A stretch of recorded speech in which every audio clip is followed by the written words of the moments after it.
BNP জনগণের ভোটে সরকার গঠন করলে বাংলাদেশের লক্ষ লক্ষ যুবক যে বেকার রয়েছে, সম্ভবত 31 দফায় আছে 1 বছর পর্যন্ত যুবকদের একটি ভাতা দেওয়ার ব্যবস্থা করবে।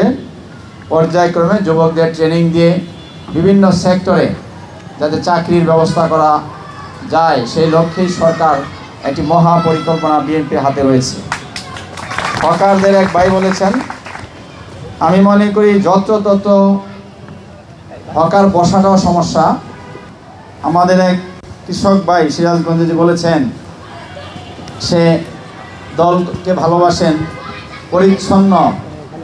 বিএনপির তারেক রহমানের বক্তব্য অত্যন্ত স্পষ্ট, আমরা নিজেকে পরিচ্ছন্ন রাখতে হবে, নিজেকে ভালো হতে হবে, অন্যকে ভালো রাখতে হবে। এই সমাজকে পরিবর্তন করতে হলে আগে আমাদের নেতা এবং কর্মী আমরা যারা রয়েছি আমাদের সৎ থাকতে হবে।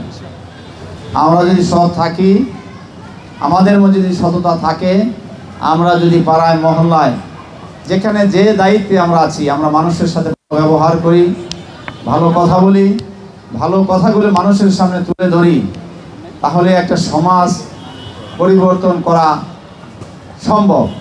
3 নম্বর রোডে, 3 নম্বর সেক্টর 2 নম্বর রোড, সেখানে মদের সম্ভবত ওই রোডে নাকি 3 নম্বর সেক্টরে ধরেন কোনো বার আছে।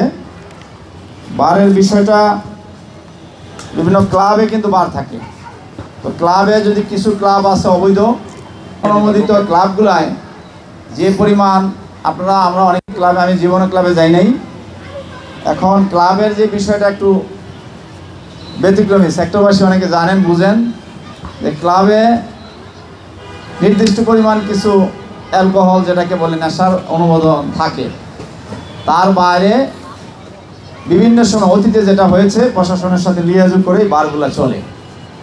এটা বিএনপির সরকার এখন নাই, আমাদের করণীয় কিছু নাই। হ্যাঁ, আমাদের করণীয় একটা, আমরা যদি ঐক্যবদ্ধ হই, সমাজে কোথায় মাদক বিক্রি হচ্ছে, কোথায় বারে অপকর্ম হচ্ছে, সেটা সবাই যদি ঐক্যবদ্ধ হন, সব রাজনৈতিক ফ্যাসিবাদী বিরোধী আন্দোলনে যাদের নির্যাতিত যে সকল দলগুলো ছিলেন, আমরা যদি সবাই একমত থাকি, তাহলে জনগণ একমত ঐক্যবদ্ধ থাকলে কোনো শক্তি আপনার কোথাও কোনো কিছু করার সুযোগ নেই, কোনো অন্যায় হবে না। আপনারা আমাদের ঐক্যবদ্ধ থাকতে হবে। সব কিছু প্রশাসনের উপর ছেড়ে দিলেই প্রশাসন একার পক্ষে সব কিছু করা সম্ভব না। একটি রাষ্ট্রে সাংবাদিক, সুশীল সমাজ, প্রশাসন, রাজনৈতিক ব্যক্তিবর্গ সবাই যদি চিন্তা করে একটি দেশ সুন্দর চলবে, ভালো চলবে, তাহলেই সেই সমাজ সুন্দর হবে। বিশেষ করে কিশোর গ্যাংয়ের ব্যাপারে বলেছেন, কিশোর গ্যাং একটা মারাত্মক সমস্যা, বিশেষ করে আবাসিক এলাকাগুলোয়, গুলশান, উত্তরা, বনানীতে, ধানমন্ডিতে প্রশাসন কাজ করছে।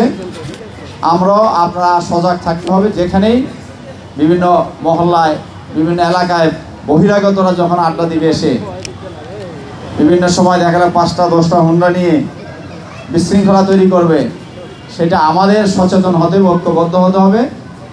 প্রয়োজনে তাদেরকে বাধা দিয়ে আইন প্রয়োগকারী সংস্থাকে খবর দিতে হবে আমাদের।